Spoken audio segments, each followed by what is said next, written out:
Cavalier faithful, welcome on in. It's the Cleveland Pulse YouTube channel. I'm joined by real Cavs fans over on X. Make sure you go, check out his page and check out his stuff. We're talking Cavs draft selection. Obviously, tonight is the night.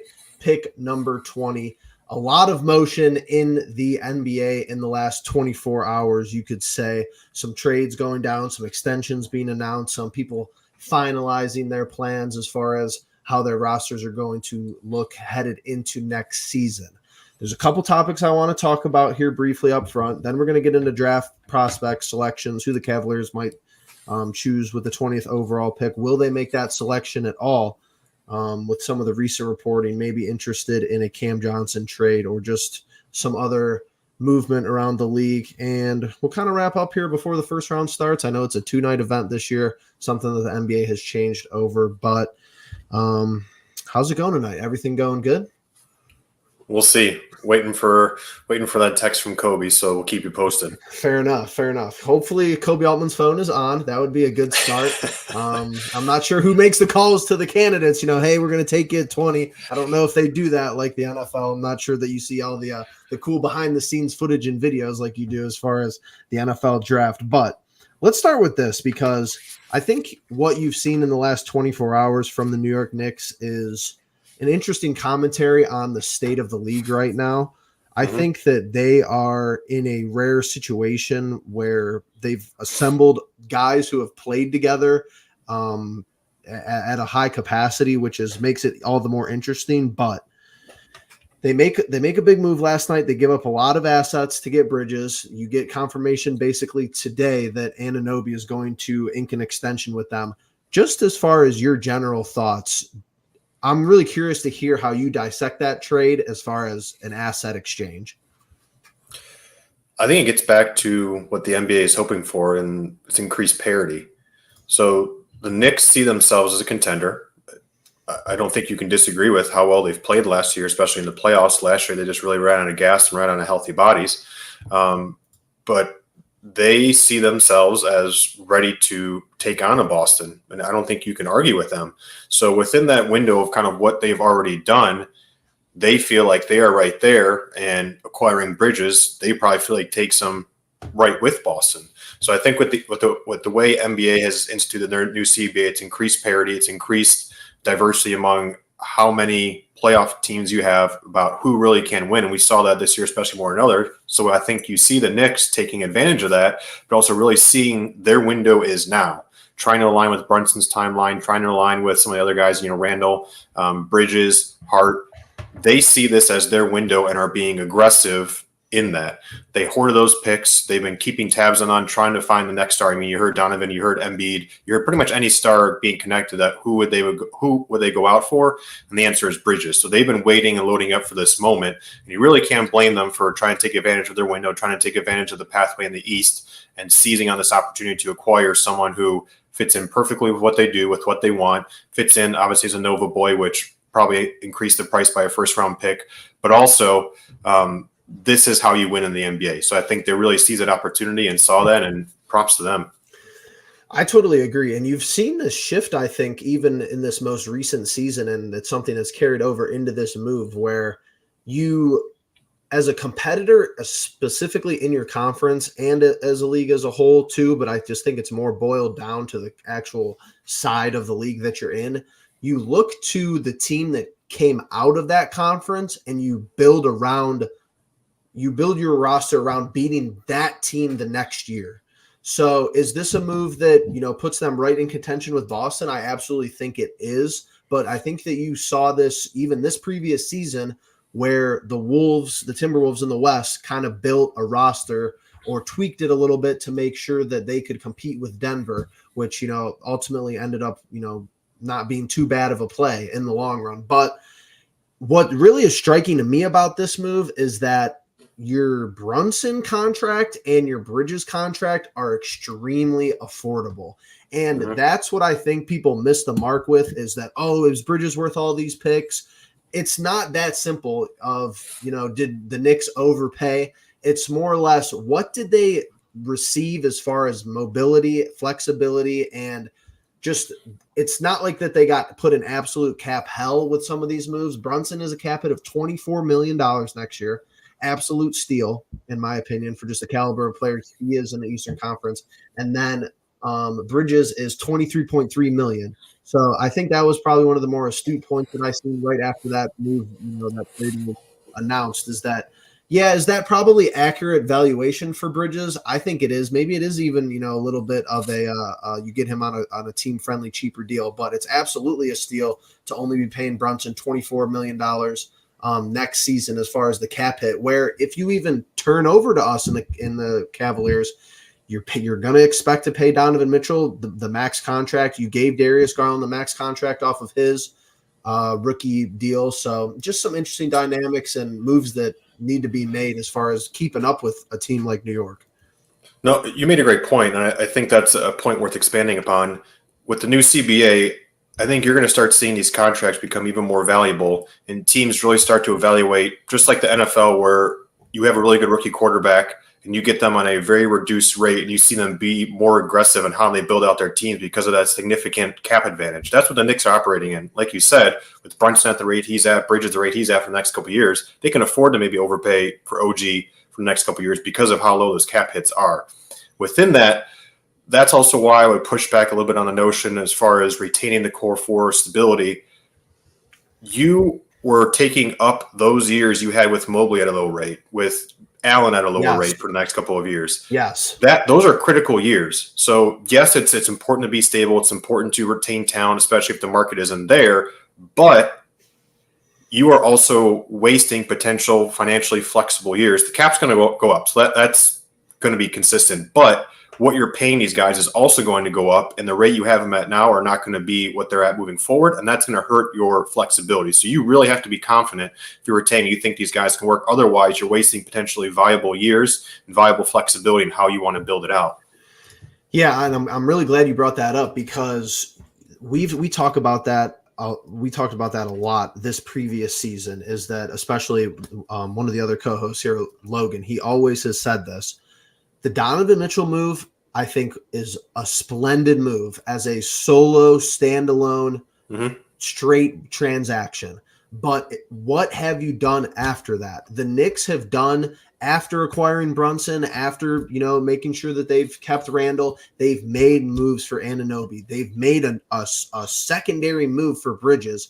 What has this front office done since acquiring Mitchell besides hand out contracts to the same guys who have been on this roster? Max Strus, and I think that there's some praise to be made for that move from this front office, but besides that, it really hasn't been a whole lot. You cannot expect a tier 2 player, and I don't say that with any disrespect to Donovan Mitchell. He's one of the better players in the league, but he is not a 1A guy, always going to be, first or second for the MVP candidate.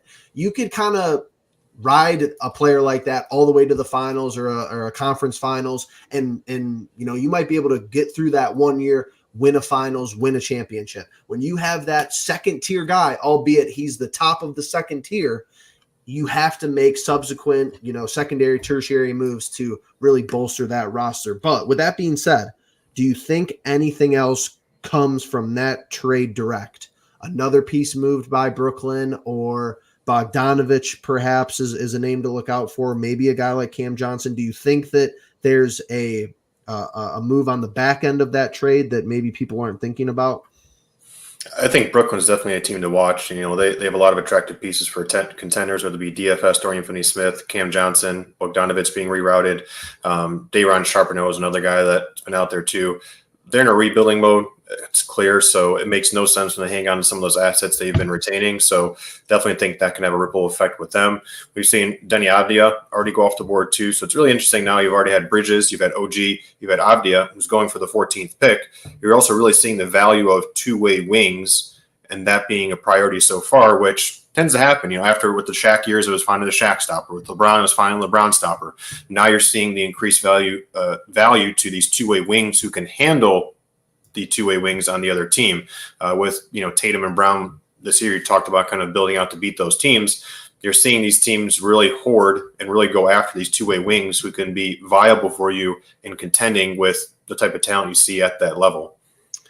Yeah, I think that, like we talked about before we went live here, I think Woj is going to be active here in the next hour. Will it pertain to the Cavs? It could. I think that this is probably the most, news related leaks, whatever you want to call it, as far as the Cavs maybe being active this far in the off season. But it's very difficult in spots like this. You don't want to be reactionary, but at the same time, you have to walk the tightrope of if you sit on your hands too long and other teams improve around you in a multitude of fashions. If somebody like Philadelphia makes a move, if somebody else in the East, if you see Orlando maybe take a bite out of the apple that is maybe not at the Donovan Mitchell level that we saw a couple of years ago, but somebody who could be in the mix that we matched up against in the first round of this year's playoffs. You just have to always be adapting. You have to be bringing your best work to the table day in and day out this time of the year.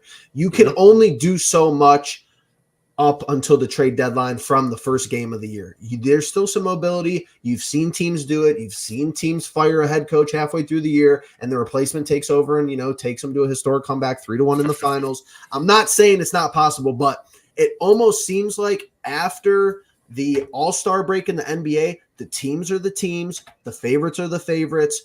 Injuries are going to play into effect, obviously, but it's really like, hey, people joke about it, but the offseason, the NBA is oftentimes much more exciting, entertaining than the regular season and sometimes even the playoffs. But let's move on. Let's do a little segue here. I'm just going to come out and ask you straight up here. The question is not who do you think the Cavs will draft? The question is, if you were Kobe Altman, get on the clock at pick 20. Let's just say availability is not really an issue as far as that section of the draft. As someone who could be there at 20, who would you put the card in for? Go big or go home. So going with one of the bigs, either Day'Ron Holmes or Kyle Filipowski. I know we've been big fans of them thus far. And here's a few reasons for this. It really depends, I guess, on how you view Garland and Mitchell. If you view them as being retained moving forward, and that's going to be your backcourt, the type of wing you need is really specific to balance out those two along with Mobley or Allen in the front court. So it's a very specific type of wing that you need. You need someone who's going to be a two-way wing, so be a strong point of attack defender, but also be big enough to handle some of the big wings we've been talking about. Okoro, Strus, they're just not that. They're good defenders, but they're not the size and skill you need at that level to guard a Jason Tatum, a Jaylen Brown, a Giannis, Jimmy Butler, whoever it may be. You need someone of that ilk, of that size of defense. So if you're going to have Garland Mitchell, you need someone of that size.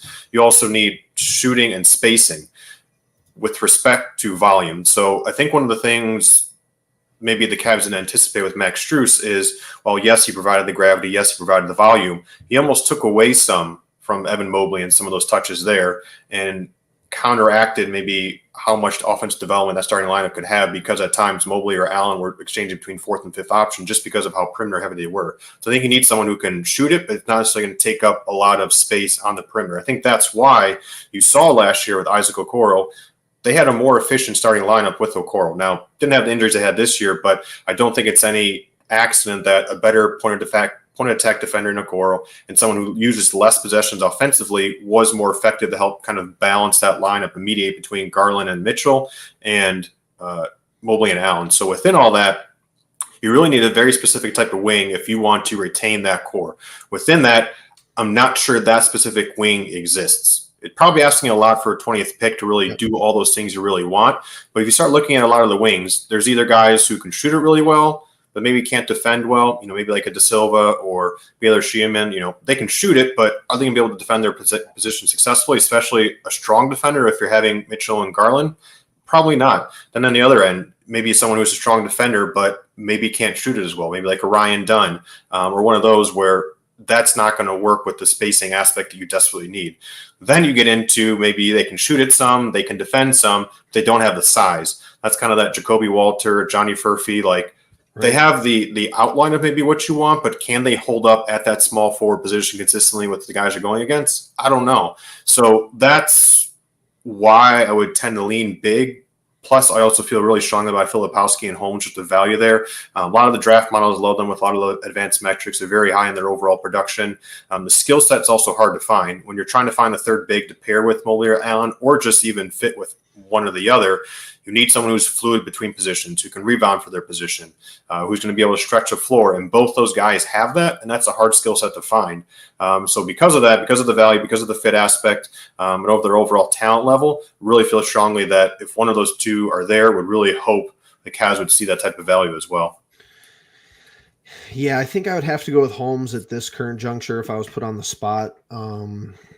I will preface all this conversation with the fact that this pick, I don't know what it is. I've just been in this draft leading up to it. I've just not been in a good mood for this draft. I'm a crab. I'm the resident like grouch of the Cleveland Pulse, and I will admit that. But it's just like when you come out and you admit, even though I think that anyone who's been watching the team, for the past couple of seasons could see that, but when you basically hear rumblings from the team, oh, well, yeah, we haven't really prioritized Evan Mobley's development.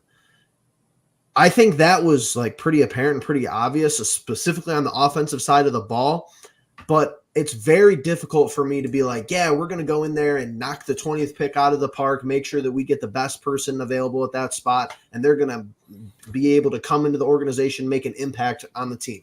I'm not saying it's impossible. I just don't think it's very probable. But with that being said, it's somewhat intriguing that you do have guys down here at the end of this first round who could really get into the fit of what we need. And at this point, I don't have any other way to compare it, but Holmes and Filipowski, to me, you're looking for the play-in season. You're looking for like a Lowry Markkanen light is basically how I'm viewing it as far as what I've seen from this organization in the recent past and how these guys can fill into it. Now, are either of these players as good as Lauri Markkanen was that season? I don't think so. Obviously, you have names in the mix too, like Tristan da Silva.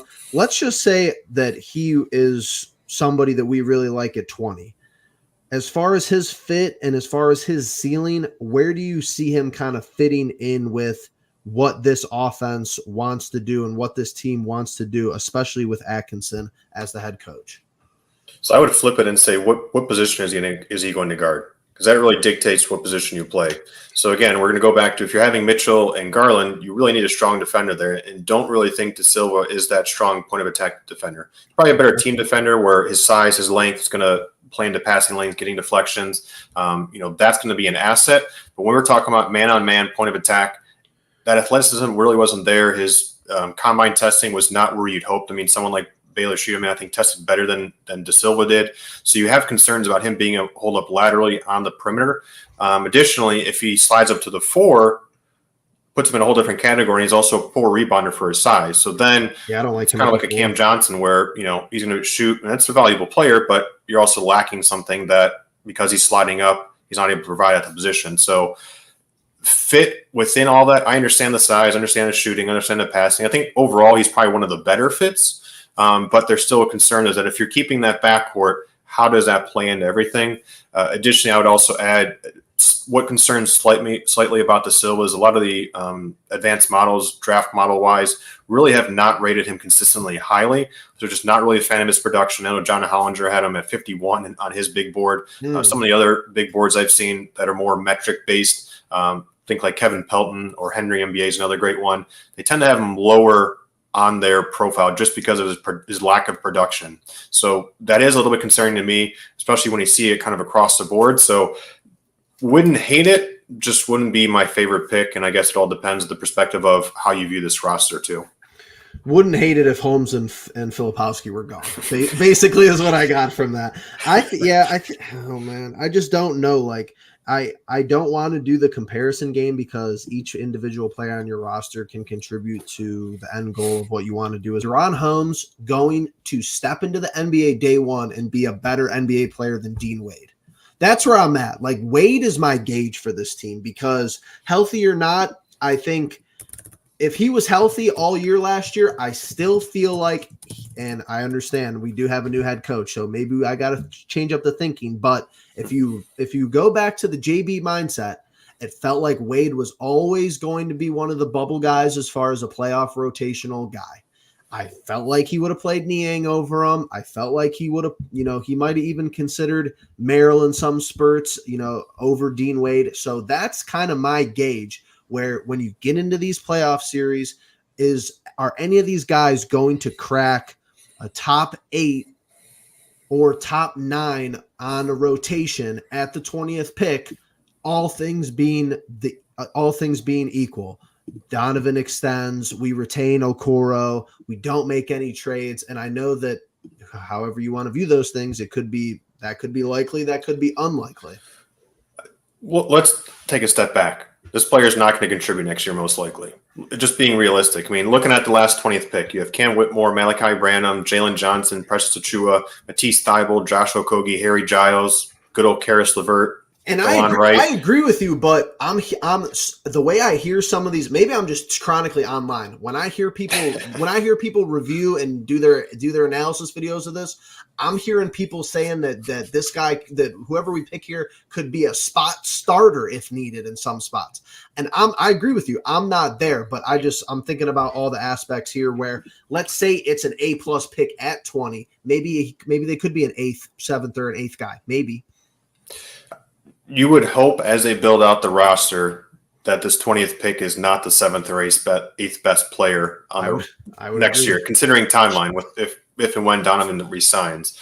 Although what I will say to that too is, in some of the research we've done with Atkinson, is he has a pretty liberal rotation where he's wanting to play guys throughout the roster. So I think his time in Brooklyn, he averaged about 10 guys playing 20+ minutes. So he has a very different perspective of rotation as opposed to JB, who really wanted an 8, really was pushed to 9, maybe 10. So with Atkinson, now he didn't really have the star power in Brooklyn that he has in Cleveland. So with Allen, with Mobley, with Garland, with Mitchell, those guys are typically going to play more minutes. But his preference typically was to play a deeper rotation that involved a lot more of the team. So that this pick maybe is viewed differently because of that, where he could realistically be a contributor to some extent because your coach is more willing to extend the bench and have a bigger rotation. So to play devil's advocate all the way to the one side, why even make this selection at all? Technically they have to, but they can trade it after the draft. They could. I mean, good old Andrew Wiggins. That's what I mean too. Is this player going to stay on the roster? As far as maybe some of the recent developments how do you feel about Cam Johnson? Do you think that this pick could be used directly in that move? So let me ask this: what perspective are you viewing Cam Johnson from? Are you viewing him as a starter? Are you viewing him as a starting 4, starting 3? Because I think that also shapes my answer to that. I would start him. Oh my gosh, I think this roster just has putting you on the spot. I think this roster just has issues right now. I'd start him at the 3. Let's say he's starting at the 3. Okay. For 20, I wouldn't have a huge issue. I think because of his age and you're locking him to a decent contract moving forward, I don't think that's a terrible pick. And as we just went through those 20th picks, you pretty much trade any of those guys straight up for Cam Johnson right now. So if you're looking to contend right now, someone in their prime at that age, able to be a top 8 rotation player, certainly wouldn't be a bad move. If you're expanding outside of that, if you're coupling assets, if you're doing LeVert plus 20 plus Okoro or Okoro plus 20, that's when, I may have some more reservations. Not that those assets are all that attractive, but as we mentioned with CBA, you have to be careful about who you pay. Cam Johnson owed $67 million over the course of the next 3 years. Not terrible for what he is in this day and age, but he's probably not your starting 3 for keeping Mitchell and Garland. It probably doesn't have the defensive chops that you want at that point. If you shift him to the 4 and you're moving Mobley or Allen, he doesn't have the defensive rebounding. He's probably not the best defender at that point. So there's some fit concerns if you're keeping those guys in those places. So that's where, if it's a LeVert, if it's Okoro straight up, if it's 20 and you're just wanting him to be a rotation piece, perfectly fine. I think that's reasonable. But if you're looking for him to be more than that, that's where, and expend more than that, that's where it's maybe, let's see what else is out there. Yeah, it's almost criminal that him and Bridges have had a very similar contract. Not that he's a bad NBA player by any stretch of the imagination, but Bridges was just a much more coveted asset from that roster, and it's kind of just like Cam Johnson sitting over there with Cam Thomas, and who really not much else going on over there. And I don't think he's overpaid, but like we're seeing with Boston and Minnesota, some of these teams getting up into their cap situation, you're probably only able to afford 5-6 guys in that $20 to $40 million range. Yep. Do you think you want him being your 5th or 6th best player? Man, this just takes me back to last offseason. I prefer, but at the end of the day, I prefer Cam Johnson at $23 million over Karis LeVert at $17.5. Yep, I would agree. That's why I think you're doing a straight up swap and you're swapping out rotational pieces. I think that's fine. So I think it's a matter of where you planning for him to be in a rotation, what you're giving up. So I think that scale for me would scale up how excited I would be for such a move. Let's go back to the philosophy here with this pick. Is it best name available, or do you think this front office has a strategy where they're like, we would prefer somebody who's maybe not as talented but fits a need better? Meaning maybe they think that there's a guy at 20 who could potentially serve as somebody like as a backup like 5. Do you think that that's how they look at this as far as a philosophical standpoint? Or is it just like, okay, Holmes is there, we'll take him? Or maybe they have Silva graded out better than Holmes or Filipowski, but like you said, maybe he doesn't fit the defensive aspect of the rotation as much. How do you think they look at this from an interior perspective? How aligned are they on Donovan Mitchell's timeline? I know I keep getting back to that, but I think that's what this pick gets down to.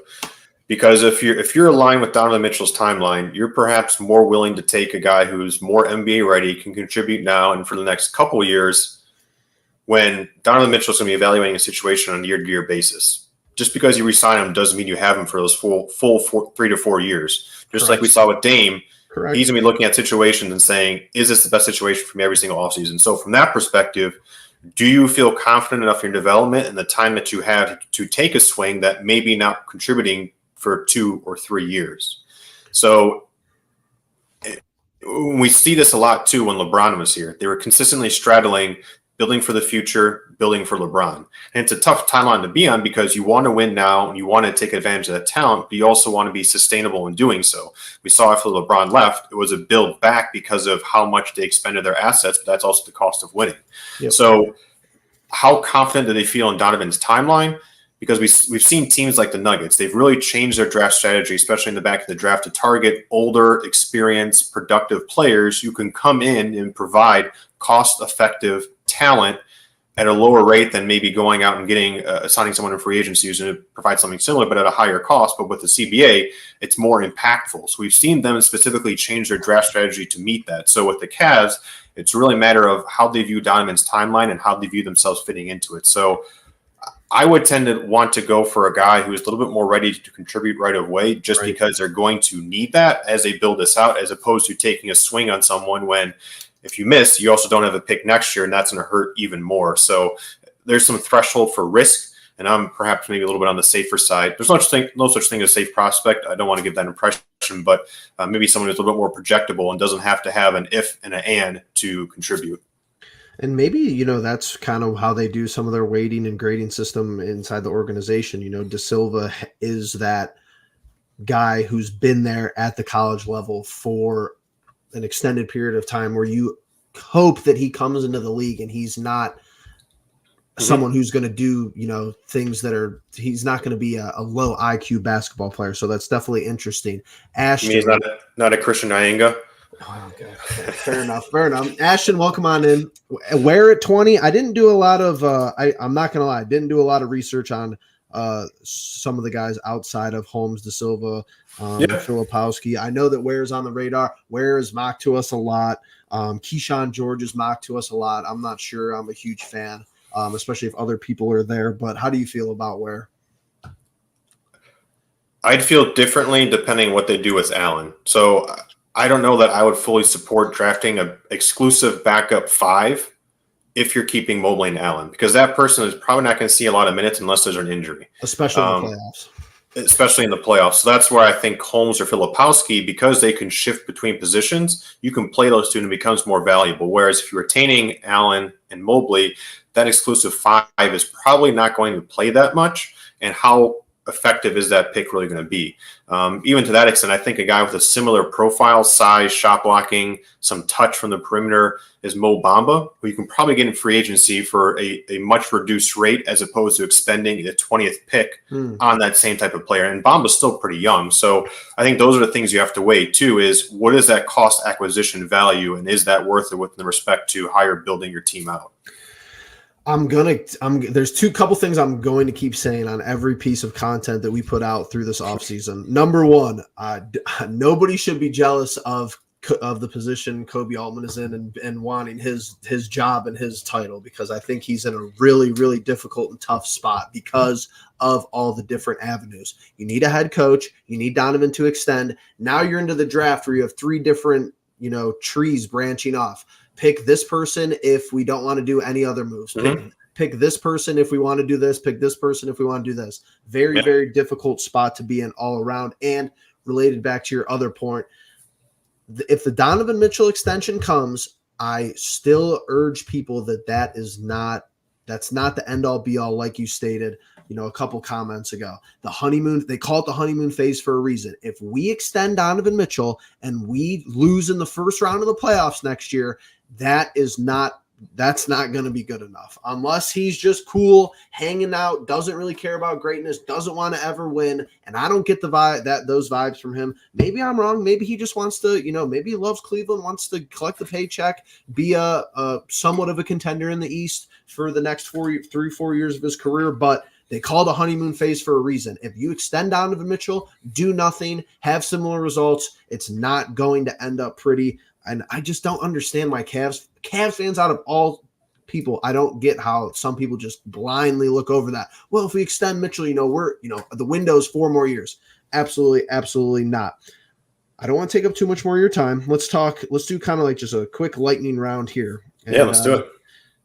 Any Cavalier trades within the next 24 to 48 hours?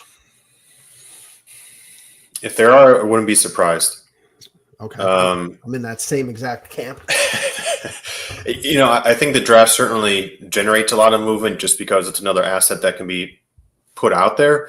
But with the type of trades the Cavs are likely looking at, that's a quite a large domino to fall.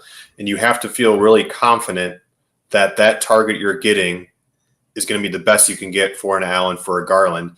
And maybe some of those teams aren't willing to do that just yet because they want to see what they can do in free agency or what other domino might fall as well. So even though the Cavs may want to make a move, will someone really give their best foot or put the best foot forward for what the Cavs would want for those 2 guys we talk most about? I don't know. It takes 2 to tango. So they may be open to it, but is someone going to step up? We'll see. Fair enough. Is there, in your research, has there been some lesser named or dark horse prospect at 20, or do you think it's pretty straightforward? Just find whoever's available and go from there? So I would say if you're looking at dark horses, I would say you're probably looking at them if they trade back. So with where the Cavs are at currently, it's pretty. Well, I will say this. I think from after 15, between 15 and 30, it's a pretty flat draft where I think any guy can go anywhere between that range just because of how consistent the talent is, but also there's holes in pretty much anyone you want to look at. So I don't see a huge difference between those 2 slots. So if they slide back, maybe there's more of a name.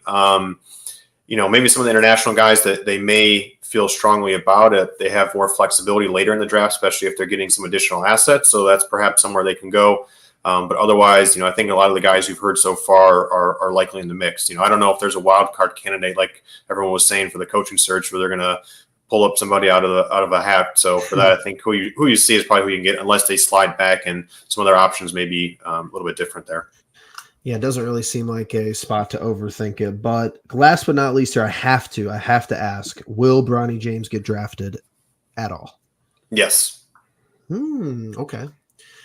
I'll take those odds. Will he get drafted at 20? I don't think so. I think that would be your left field wild card move if they did that, but would be shocking. How about Ashton's wondering? How about trading up? Probably not.